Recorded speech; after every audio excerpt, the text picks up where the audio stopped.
L'artisanat, c'est un plaisir déjà de palper la matière et qui est agréable à travailler. Et l'industriel, pour la plupart des process, on voit pas grand-chose que de l'inox. C'est pas ça qui m'émerveille. Je suis toujours à la recherche des produits un peu innovants dans le fabriquer soi-même ou de proximité. L'innovation de cette chocolaterie, ce sont les bonbons au miel et aux huiles essentielles de bourgeons de sapin.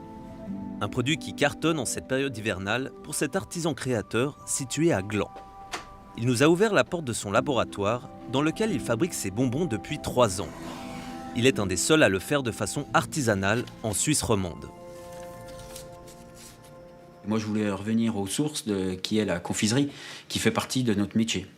Et tout ce que je fais, moi, je suis heureux avec ça. Donc là, c'est tout simple, c'est un sirop de sucre, de canne ou de betterave qu'on porte à ébullition. Et là, de là, on ajoute sirop de glucose, qui est assez intéressant dans le produit, dans le sens que ça donne une pâte malléable. C'est un pouvoir sucrant très faible.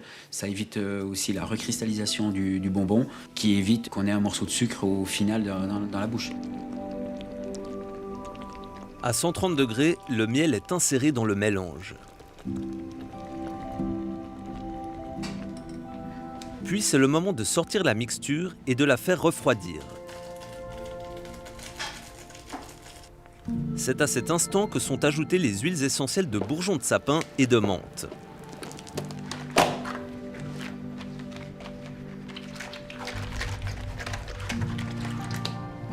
Une fois refroidi, le mélange devient une pâte malléable qui va permettre de façonner les bonbons en les faisant passer dans cette matrice.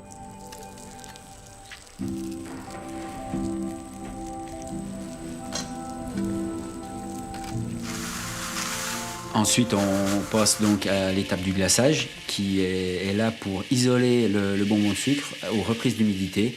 Donc c'est une sursaturation de sucre pour faire l'effet glacé sur le bonbon.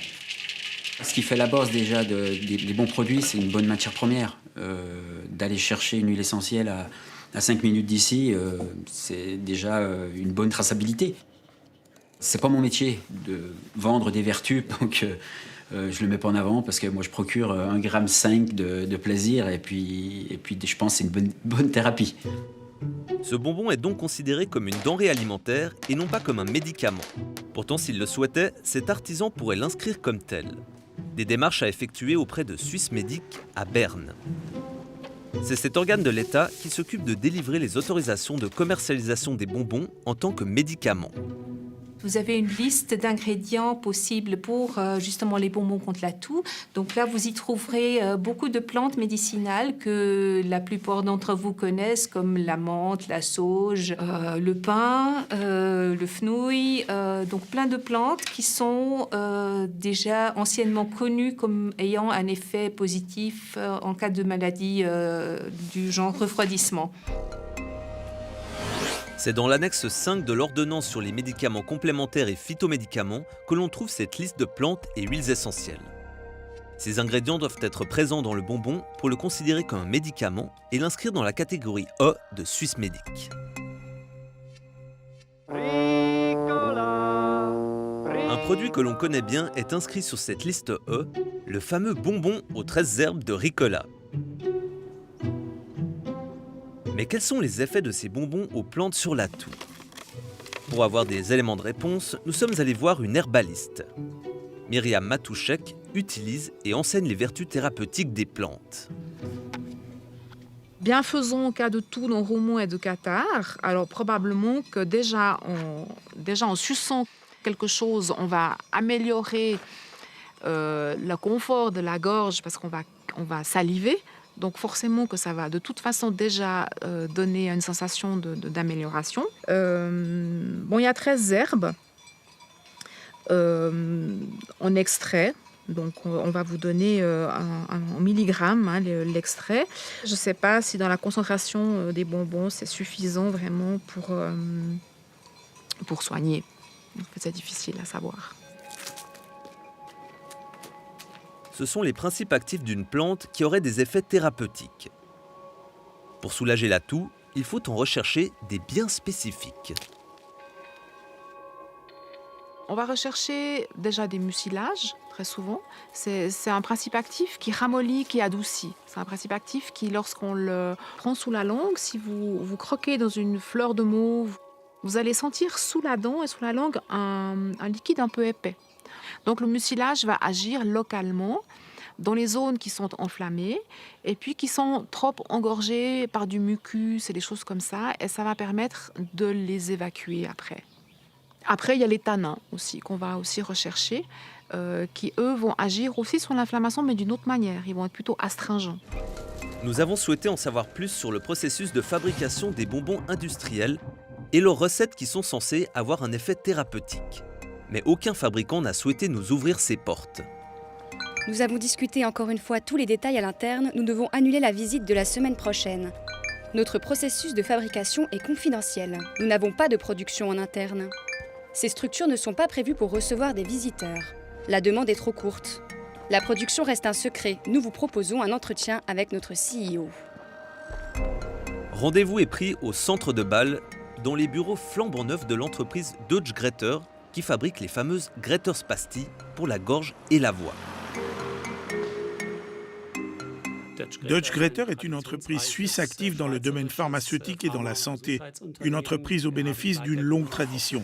Nous sommes basés à Bâle depuis notre création, il y a près de 150 ans. Notre objectif, dans un futur proche, c'est d'atteindre un chiffre d'affaires de 100 millions de francs.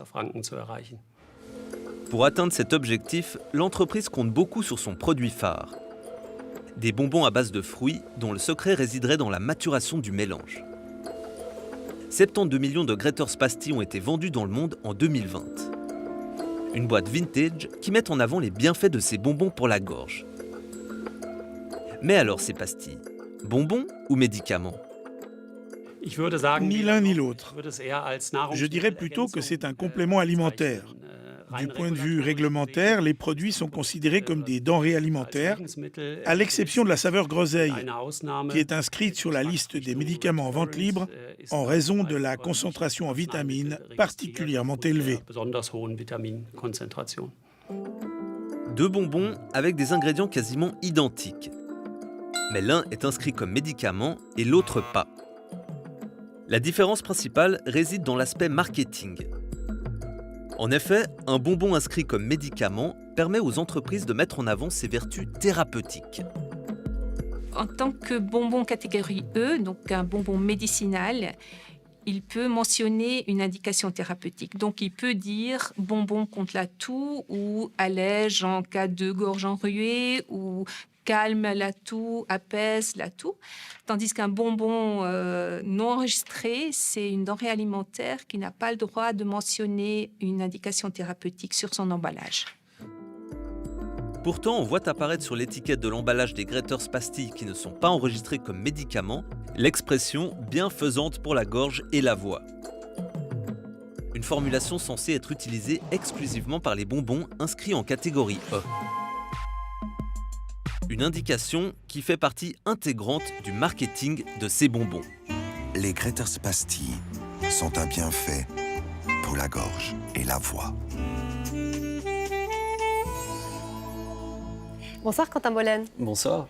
Votre reportage se termine sur une question ouverte. Cette formulation, bienfaisante pour la gorge, est-ce qu'elle peut ou non figurer sur ces 3 produits précis ? Alors, on a posé justement la question à l'autorité fédérale de surveillance des médicaments qui nous a répondu qu'a priori, elle n'était pas autorisée, car, je cite, « les bonbons vendus comme compléments alimentaires ne peuvent pas avoir d'allégation médicinale ». Or, il se trouve que l'entreprise Deutsche Gräter a décidé en 2014 de retirer une partie de ces pastilles de cette liste E, à part celle-ci, c'est la seule qui reste, la Red Currant. C'est la groseille rouge donc. C'est ça, exactement. Dorénavant, donc, la plupart de ces bonbons, ils ne sont plus considérés comme des médicaments, mais comme des denrées alimentaires. Ils sont soumis donc à une autre réglementation. À noter aussi que cette expression bienfaisante pour la gorge, on la retrouve par exemple aussi sur des boîtes de Ricola qui ne sont pas non plus inscrites comme médicaments. Mais si on se concentre vraiment sur l'utilisation de cette formulation sur ces 3 produits, là, comment se justifie Deutsche Gräter ? Alors l'entreprise nous a répondu que pour les produits autorisés à des fins médicales, nous écrivons bienfaisant en cas de gorge irritée, d'enrouement et de bouche sèche. On voit donc ici que les mots qui peuvent être traités sont un peu plus clairement définis, mais l'entreprise bâloise précise encore, je cite, « Nous constatons qu'il n'existe pas de réglementation claire et si elle devait exister, nous l'adapterions volontiers ». Alors précisément, ces bonbons sont soumis à la surveillance du chimiste cantonal, bâlois en l'occurrence. Qu'est-ce qu'il en pense? Est-ce que Deutschkräuter est dans les clous ou pas? Alors, on l'a contacté et celui-ci ne peut pas nous donner de réponse. En effet, il nous dit qu'il examinera ces informations lors du prochain contrôle qu'il fera sur ces bonbons et on ne peut pas savoir encore quand aura lieu ce contrôle. Donc, vous le voyez, Linda a beaucoup de flou autour de ces allégations de santé qui peuvent apparaître ou pas sur ces boîtes de bonbons pour la gorge. En tout cas, une chose qui est sûre, c'est que ce n'est pas une priorité de la part des autorités fédérales ou cantonales de clarifier ça. Et donc, ça reste flou. Merci beaucoup, Quentin Molène. Très bonne soirée à vous. Bonne soirée. Et on laisse maintenant les bonbons de côté pour se pencher sur les sirops. Là aussi, l'offre est pléthorique. En Suisse, une 50aine de produits sont disponibles sur le marché. Quelques explications pour vous aider à vous y retrouver. C'est la saison de la toux. Cette satanée toux qui vous fait mal à la gorge, qui vous empêche de dormir et vous fatigue. La solution, allez en pharmacie pour acheter un sirop contre la toux. Encore faut-il savoir lequel. Bonjour madame. J'ai un peu mal à la gorge là depuis quelques jours, je tousse un peu, je ne sais pas ce que vous pourriez me proposer. C'est plutôt irritatif au niveau de la gorge ou bien vous avez besoin de sortir des mucosités? Je crois que c'est plutôt au niveau de la gorge. Irritatif. Ouais. Alors j'ai des sirops, j'ai des pastilles à sucer ou des pastilles à avaler. Dans les sirops plutôt, vous pouvez me montrer ce que vous avez? Oui, bien sûr. Très bien. En tout, il y a une 50aine de sirops contre la toux qui sont vendus en Suisse. En cette période, ils fleurissent sur les étals des pharmacies comme les décorations de Noël dans les magasins. Cette pharmacie basée à Genève ne fait pas exception à la règle. Les sirops contre la toux sont un véritable business. Plusieurs marques font des sirops contre la toux sèche, contre la toux grasse. Il y a aussi maintenant de plus en plus de sirops naturels à base de plantes. Il y a aussi des sirops homéopathiques. Donc voilà, ça va vite. Il faut avoir un peu de tout pour répondre aux besoins des clients. Des clients qui veulent des résultats tout de suite. Un peu à l'image de notre société. On est dans un monde où on a besoin de travailler, d'être actif rapidement. C'est vrai qu'on a besoin de quelque chose qui stoppe la toux. Et puis la toux aussi, ça fatigue énormément. Donc les gens, ils ont besoin de quelque chose d'efficace. Mais qu'est-ce que la toux et à quoi sert-elle exactement? Nous nous sommes rendus au service de pneumologie du CHUV pour avoir des explications. C'est un signal d'alarme comme quoi il y a quelque chose dans les voies aériennes qu'il faut expulser. Et c'est un phénomène réflexe dans le sens où on peut tousser sans s'en rendre compte. On peut tousser pendant la nuit sans se réveiller, mais on peut aussi tousser volontairement sur ordre. Donc c'est un mécanisme assez particulier. On peut le faire de manière volontaire ou de manière tout à fait involontaire. On classe habituellement la toux en deux catégories distinctes. La toux sèche et la toux grasse. Cela dépend du corps étranger qui vient déranger les voies respiratoires et provoquer la toux. La toux sèche est une toux qui survient lorsqu'il y a une irritation des voies aériennes, mais pas de mucosité, pas de sécrétion. Ça peut être une toux irritative si on est allergique ou si on est exposé à un produit, à de la fumée, si on a de l'acidité qui remonte de l'estomac, par exemple. Une toux grasse signifie qu'il y a des sécrétions qui sont accumulées dans les voies aériennes. Qu'est-ce que c'est ces sécrétions? C'est des globules blancs qui sont arrivés pour, en général, combattre une infection. Et puis cette masse de globules blancs fait des mucosités, des expectorations qui, si on n'arrivait pas à les sortir, créeraient des problèmes au niveau respiratoire. Tousser est donc un mécanisme fondamental pour évacuer ce mucus. Nous avons demandé à ce spécialiste son avis sur les effets des sirops contre la toux.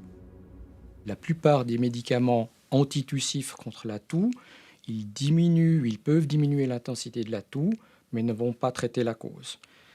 Si la cause est banale, une infection des voies respiratoires due à un virus gentil, eh bien la toux guérira d'elle-même. Il n'y a pas besoin de médicaments pour guérir de la toux.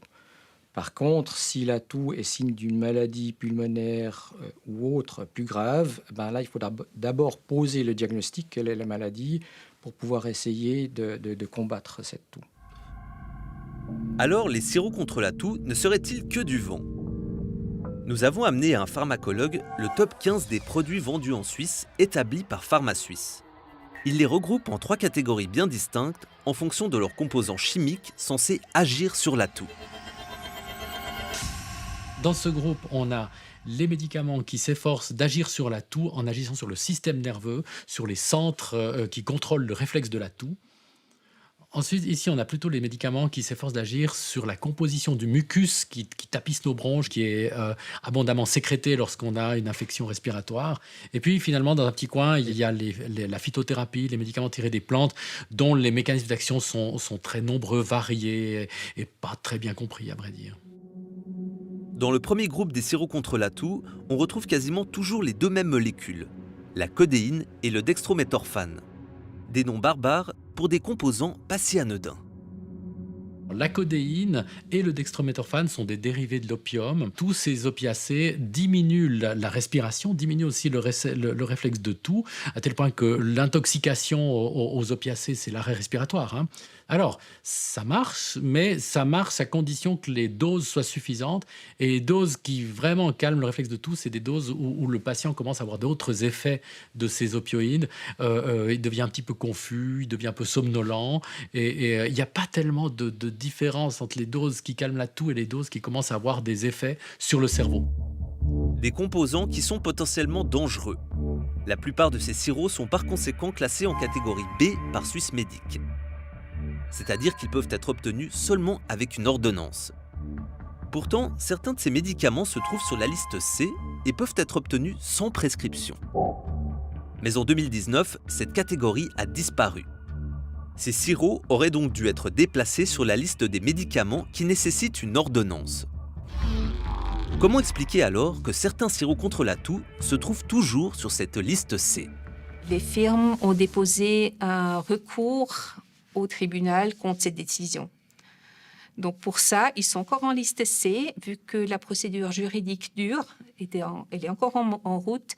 Et pour les produits à base de codéine et de dextrométhorphane, c'est le tribunal fédéral qui va décider. Pourquoi elles ont fait recours finalement, ces entreprises? Ils n'étaient pas d'accord avec la classification en liste B. La plupart des autres sirops contre la toux ne contenant pas de codéine ou de dextrométhorphane sont en liste D et peuvent être obtenus sans ordonnance.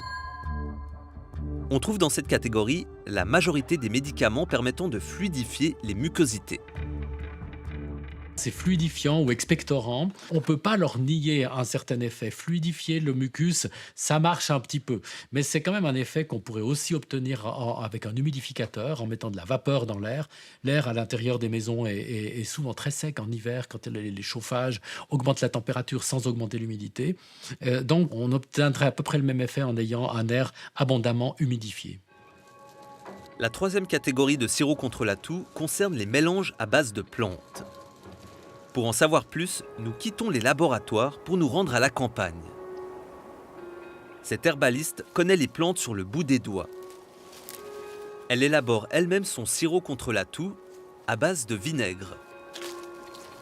Je vais vous montrer la préparation que j'ai faite il y a une dizaine de jours déjà. J'ai mis à macérer donc, dans du vinaigre de cidre, qui est ici dans ce bocal, différentes plantes, dont certaines que j'ai cueillies ici dans mon jardin, en frais. Le sureau, la mauve, le plantain, le thym, le coquelicot ou encore la marjolaine font partie des 10 plantes que Myriam Matouchek a fait macérer dans son vinaigre. Des plantes qui ont toutes des propriétés apaisantes ou expectorantes. Il y aura une extraction des principes actifs dans le vinaigre, tout comme dans l'eau. Et puis, on va bénéficier aussi du côté antiseptique du vinaigre, qui contient donc de l'acide acétique et aussi certaines vitamines, certaines molécules qui vont être intéressantes pour la santé de manière générale.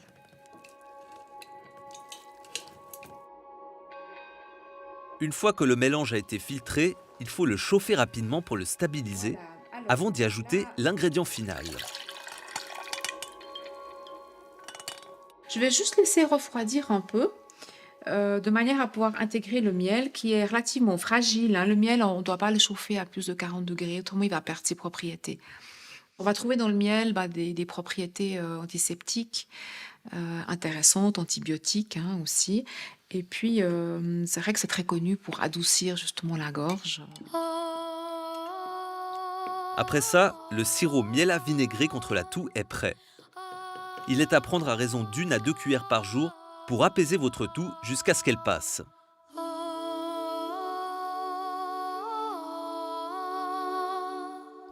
Sirop ou pas sirop, la question se pose avec encore plus d'acuité chez les petits.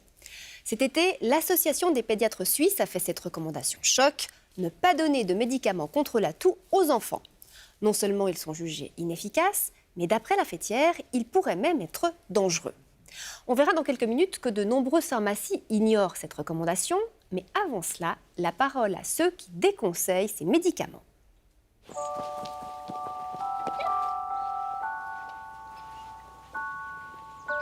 Moi, j'utilise pas de sirop contre la toux. J'ai beaucoup entendu que finalement, c'était pas si efficace que ça, ou en tout cas si utile, voire que ça pouvait même aggraver dans certaines situations, donc non, je n'utilise pas. Qui est ici? Oh, mais t'es un coquin, toi. Moi, quand ils ont de la toux, voilà. je les mouche principalement, je leur fais des lavements de nez. Et puis sinon, c'est le fameux lait au miel. Tout chaud. C'est vrai, il est chaud? Ouais, ça va vous faire du bien à la gorge. Ça marche, en tout cas c'est pour les apaiser. Ça limite un peu l'irritation au niveau de la gorge et donc du coup j'ai quand même l'impression qu'ils toussent un peu moins. Cette fois il y a beaucoup de bière tout au fond de ma tasse. Ils sont contents à tel point même que des fois j'ai un doute de savoir s'ils ont vraiment mal à la gorge ou s'ils ont plutôt envie d'un petit lait au miel parce que ça fait toujours plaisir, quoi. Ouais, le lait au miel c'est trop bon. Et ça semble très efficace pour soulager la toux d'Ariel. Mais qu'en disent les pédiatres qui voient passer beaucoup d'enfants venant consulter pour des problèmes de toux? Ce qu'on recommande et ce que recommande l'OMS en particulier, c'est le lait et le miel. L'efficacité du lait et du miel est meilleure que les sirops habituels de la toux. Récemment, la Société suisse des pédiatres et l'association Smarter Medicine a publié un top 5 des mesures médicales qui sont inefficaces et dangereuses pour les enfants. Parmi celles-ci figurent les médicaments contre la toux pour 3 raisons bien précises. Le médicament pour la toux est vraiment un pis-aller parce qu'il n'a pas d'efficacité. Il peut, si on le prescrit, peut-être aussi masquer d'autres symptômes qui nécessiteraient d'aller consulter parce que finalement l'enfant il a peut-être quelque chose d'autre qu'il faut vraiment soigner avec un médicament efficace. Et puis la troisième chose, c'est qu'effectivement il y a un risque non négligeable de toxicité puisque dans ces médicaments il n'y a pas seulement telle ou telle substance, mais c'est souvent un mélange de substances, comme en particulier la codéine ou le dextrométhorphane, qui sont des dérivés des opiacés. Nous avons fait le tour d'une 50aine de pédiatres en Suisse romande pour connaître leurs habitudes en matière de prescription de médicaments contre la toux. La plupart affirment essayer d'éviter de prescrire des sirops. Mais ils nous disent aussi que ce n'est pas toujours facile devant l'insistance des parents. Les familles sont inquiets d'abord. Ils sont inquiets, ils ont leur enfant qui ne dort pas, la famille est fatiguée, et tout ça génère une demande de réussite. Il y a une pression, comme on dit souvent, assez forte des familles d'avoir quelque chose. Si un parent insiste vraiment pour que vous lui prescriviez du sirop contre la toux, vous faites quoi? Alors j'assume et je ne prescris pas. Et pour la toux? Pour la toux, rien, c'est seulement de nettoyer le nez. Oui. Ouais, c'est ça. Mais oui. Et beaucoup boire. Hein. Oui, beaucoup. Beaucoup. En plus de bien s'hydrater, voilà les quelques recommandations faites par l'Association suisse des pédiatres en cas de toux chez les enfants. Il est préférable de donner du miel aux enfants à partir de 12 mois, d'éviter la fumée de cigarettes, de maintenir un climat ambiant sain et de surélever le haut du corps. Malgré toutes ces recommandations, comment expliquer alors que les parents continuent à donner du sirop à leurs enfants? L'effet sirop, l'effet boisson sucrée concentrée qui tapisse les muqueuses et qui va calmer un petit peu l'irritation du pharynx, il est tout à fait bienvenu. Mais il n'y a pas du tout forcément besoin d'avoir des produits chimiques, des agents actifs sur le système nerveux là-dedans. C'est tout au plus un risque de nuisance supplémentaire. Quel est votre remède à vous contre la toux ? Alors, personnellement, comme pharmacologue, j'essaye de ne pas trop prendre de médicaments quand ce n'est pas indispensable. Mais j'aimerais quand même signaler, comme remède contre la toux, qu'il existe le fameux sirop de rave, très facile à préparer avec des ingrédients très bon marché, à savoir une rave, dans laquelle on creuse un petit puits. Et puis, on va mettre quelques cristaux de sucre candi. Et le sucre va extraire le jus de la rave, qui fournit un sirop qui va vous tapisser les muqueuses, qui va calmer votre pharynx, qui a un délicieux goût et qui va vraiment faire du bien à votre toux. Et alors mes enfants ont adoré cette préparation. C'est un peu un remède druidique comme ça. Il y a du rituel, il faut attendre que le sirop se fasse. Et c'est tout à fait passionnant et d'une efficacité incontestable. Du lait au miel ou du jus de rave à la place de sirop jugé inutile, voire dangereux, surprenant, intéressant, alors quelle est l'attitude dans les pharmacies lorsqu'un enfant tousse? C'est ce que nous avons voulu savoir. Bonsoir Stéphane Fontanet. Bonsoir Linda. Alors comment est-ce que vous avez procédé pour obtenir la réponse à cette question? Alors on a fait une grande tournée, on est allé dans 25 pharmacies en Suisse romande pour voir ce qu'on allait nous vendre, si on nous vendait quelque chose. On peut le souligner, la recherchiste a parcouru 850 km sur 3 jours pour acheter tous ces beaux produits. Voilà, résultat des courses, effectivement, c'est 25 sirops contre la toux. Et la requête était toujours la même. Bonjour, j'aimerais un produit contre la toux, pour ma fille. Et on se laissait guider dans la procédure d'achat. Par exemple, si on nous demandait si on voulait un produit naturel, on répondait simplement, vous me proposez quoi ? Alors toujours pour une petite fille de 6 ans, on le précise. Alors comment est-ce que notre enquêtrice a été conseillée dans ces différentes pharmacies? Alors on lui a systématiquement posé les 3 mêmes questions. Quel âge a votre enfant? 6 ans. Est-ce qu'elle a une toux sèche? Est-ce qu'elle a une toux grasse? On lui a demandé si elle avait d'autres symptômes. Et parfois on lui a demandé depuis quand elle avait ces autres symptômes ou si elle avait une allergie. Alors, on l'a vu, Pédiatrie Suisse déconseille les médicaments contre la toux pour les enfants, mais certains praticiens confient quand même en prescrire de temps en temps parce qu'ils cèdent un peu à l'insistance des parents. Dans les pharmacies, est-ce qu'il a fallu insister? Insister, non, jamais. On nous a vendu les produits chaque fois qu'on est allé dans une pharmacie. À aucun moment, on a essayé de nous dissuader d'en acheter. Donc, ces produits ici, ils peuvent être classés en 4 catégories.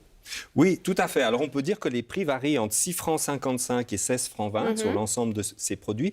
Là, c'est une catégorie de produits homéopathiques et naturels.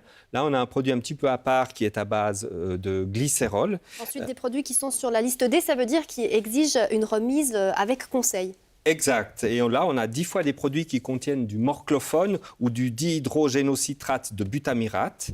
Et puis, on a 5 pharmacies sur 25 qui nous vendent des produits en catégorie C qui contiennent du dextrométhorphane. Donc, pour être clair, ça veut dire que dans une pharmacie sur 5, 20% des pharmacies visitées nous ont vendu des produits qui contiennent des substances type dérivés d'opiacés pour un enfant de 6 ans. Avec quel argument ? Alors, les pharmaciens nous répondent qu'il existe bien sûr d'autres produits, notamment dans la catégorie D, mais que le dextrométhorphane est plus efficace quand on a une toux sèche, notamment chez les enfants, et que c'est pour ça qu'ils ont choisi de donner ce produit à cette occasion. Merci beaucoup Stéphane pour toutes ces informations. Informations qui appellent une réaction tout de même. Je me tourne vers vous. Martine Rugli-Ducrot, bonsoir. Bonsoir.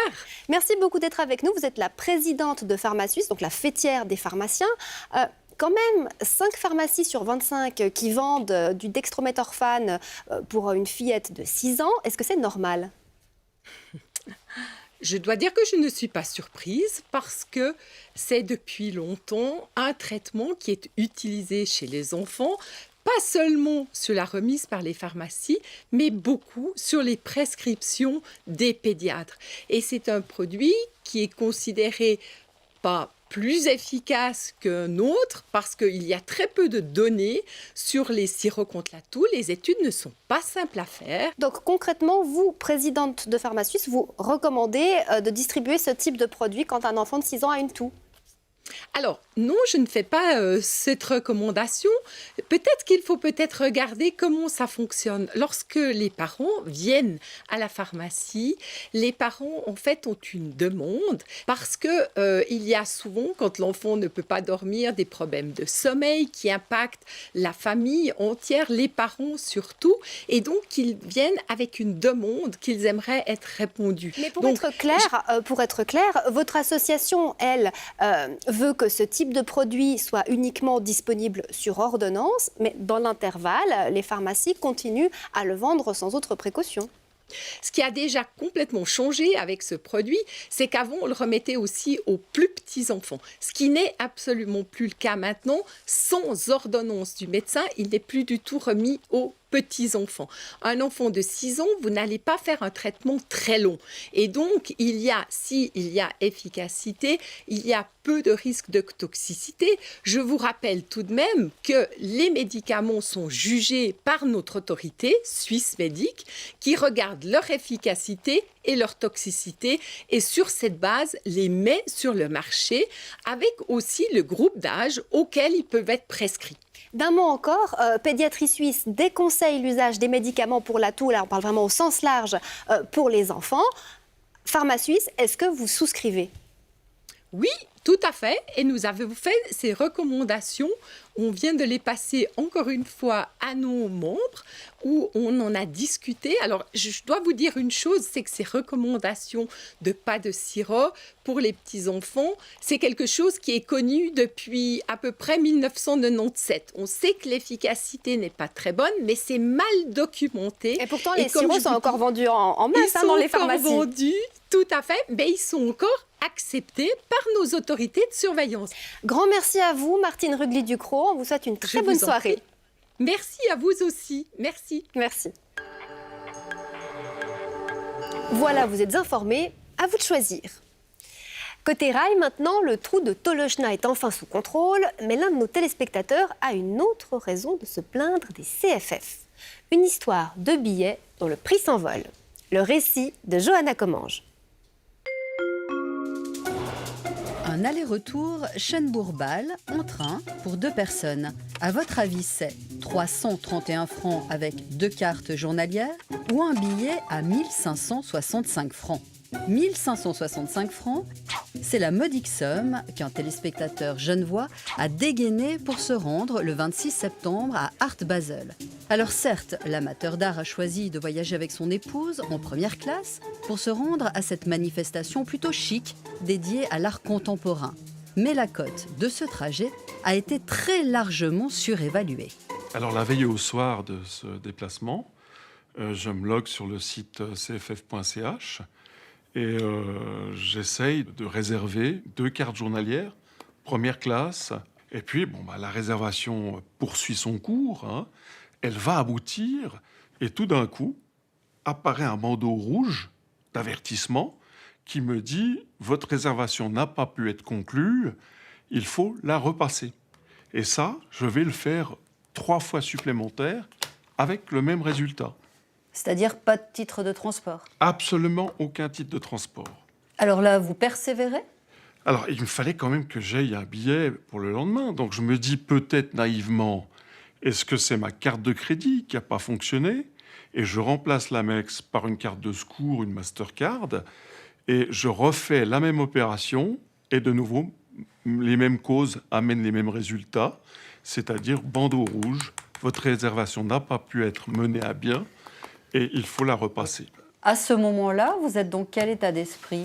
Alors, on ne va pas se mentir, je suis passablement ennuyé, et encore, il s'agit d'un plaisant euphémisme, car l'heure est tardive. Le lendemain, j'ai prévu de me lever tôt pour aller découvrir les trésors d'Art Basel, et j'ai été débité de 1565 francs, et j'ai toujours pas de titre de transport.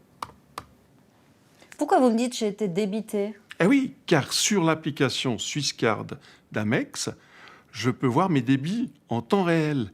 Et j'avais effectivement 4 débits d'une valeur de 313 francs. Donc, chacun. Et chacun. À la première heure, le lendemain matin, Olivier Georges Bury, très remonté, contacte les CFF. Alors d'abord une très longue attente, et puis ensuite une personne me répond assez peu aimable en fait, et l'air de sous-estimer le problème. Et elle me donne l'impression, elle considère que finalement c'est mon problème à moi et que je suis probablement pas en mesure de commander sur Internet valablement un titre de transport. Vous êtes une bille en informatique? Vous êtes incapable de commander des billets de train sur un site Internet? Je suis certes un citoyen senior, mais de là à ne pas savoir commander un billet sur Internet, non, je ne pense pas. Ensuite, elle me propose une vérification. Donc, je lui donne mon numéro de carte de crédit.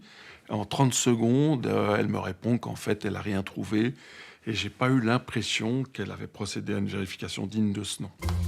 Aucune trace de transaction étrange. Alors, je téléphone dans la foulée au service clientèle Amex, où là, je suis reçu immédiatement et de manière très aimable. Et on me dit que j'ai été débité de 4 fois 313 francs. Olivier Georges Bury obtient plus de détails, les heures et les numéros d'autorisation de débit. 4 transactions de 313 francs à quelques minutes d'intervalle. Des données qu'il transmet par courrier recommandé au CFF pour demander un remboursement et en copie à la rédaction d'ABE pour son effet souvent efficace.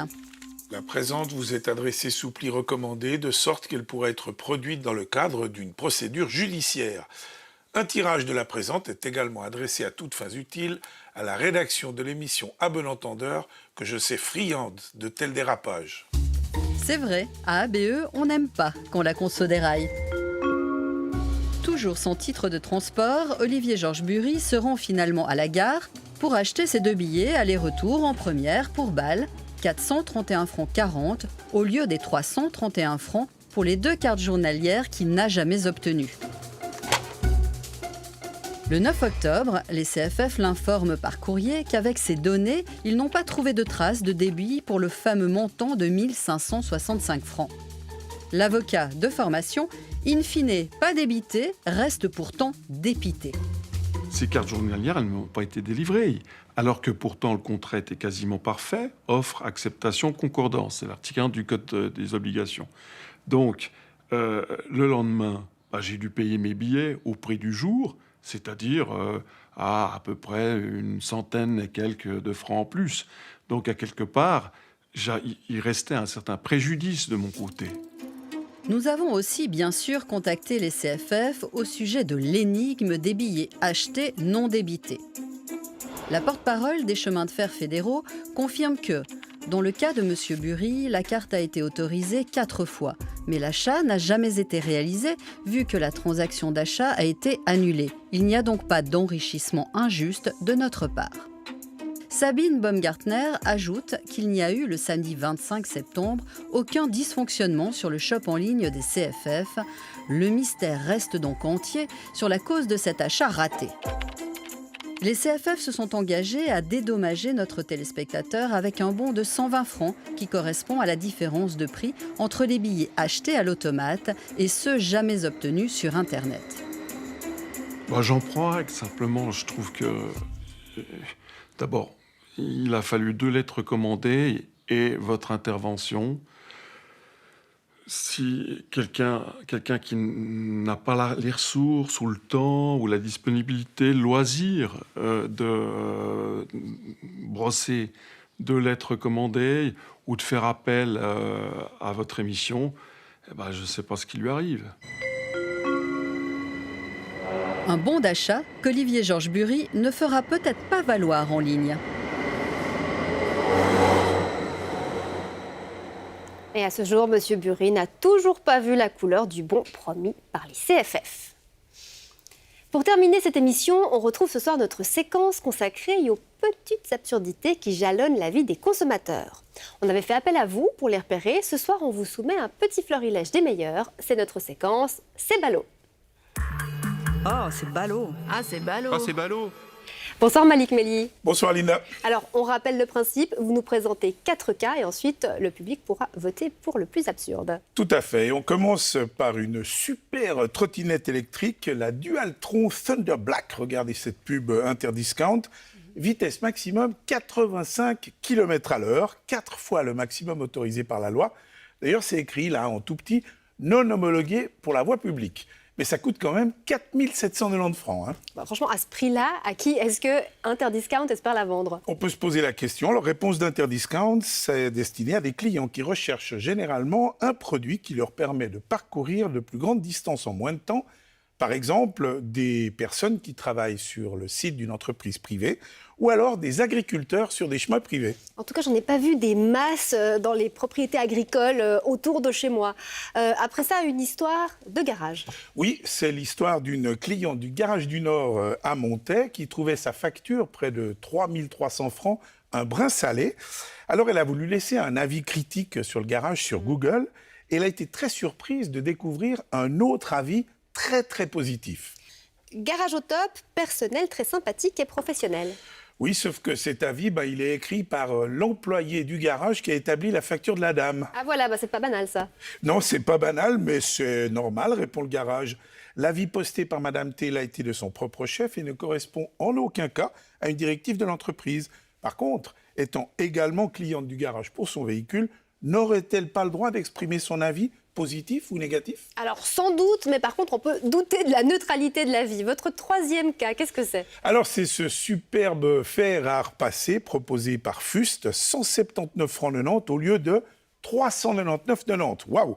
55% de réduction, 220 francs d'économie. Sauf que chez Interdiscount, le même appareil Philips est à 159,90 90.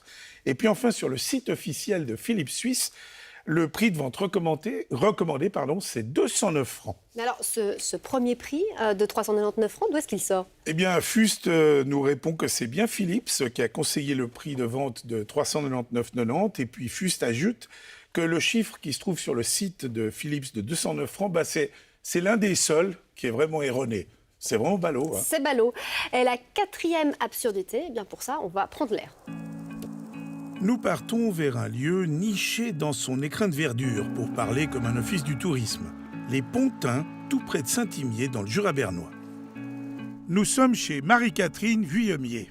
Elle a écrit à bon entendeur pour signaler une de ces petites incongruités dont le monde moderne a le secret.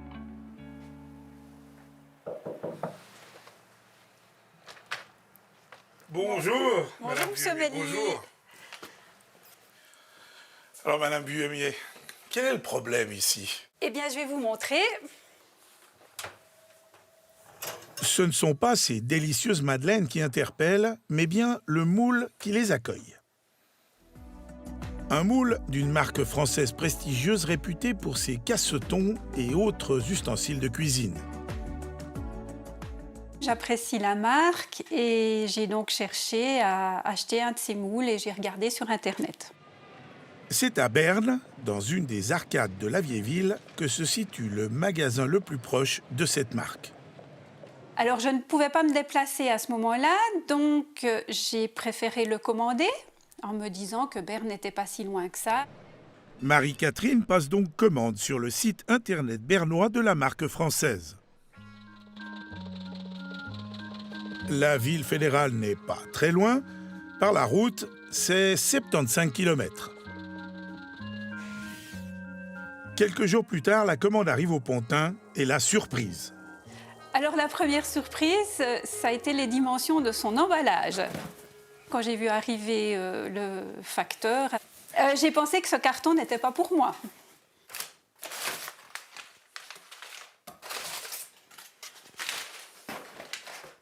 Le moule était là, tout allait bien. Tout allait bien, un moule suremballé dans un paquet surdimensionné, et Marie-Catherine n'est pas au bout de ses surprises. J'ai quand même regardé l'étiquette d'acheminement sur le carton et c'est là que j'ai constaté que finalement, ce paquet venait depuis la Belgique. Et oui, c'est de l'un de ces hangars en Belgique flamande qu'est parti le fameux moule. Un voyage digne d'une épopée biblique. Calou en Belgique, ensuite Cologne, Arlesheim à Bâle-Campagne, Villers-Beizersdorf près de Berne et enfin les Pontins. 887 km. Bonjour, le bilan carbone. Alors ça m'a quand même un petit peu frappée parce que l'idée de départ était en fait que je commande à Berne, donc pour la planète, on n'est pas trop loin et ça va aller pour cette fois, j'ai pas de mauvaise conscience. Mais voilà. Et là, vous avez mauvaise conscience maintenant? Alors, et oui et non, disons que c'est une leçon. J'ai appris que dorénavant, il faudra que je regarde un petit peu d'où viennent les choses si on trouve l'information quand on commande quelque chose via Internet. Merci beaucoup Malik, bonne soirée à vous. Merci. Et pour voter, ça se passe sur notre site abe.ch ou sur notre page Facebook. Et dans 3 semaines, on désignera le Ballot d'Or 2021.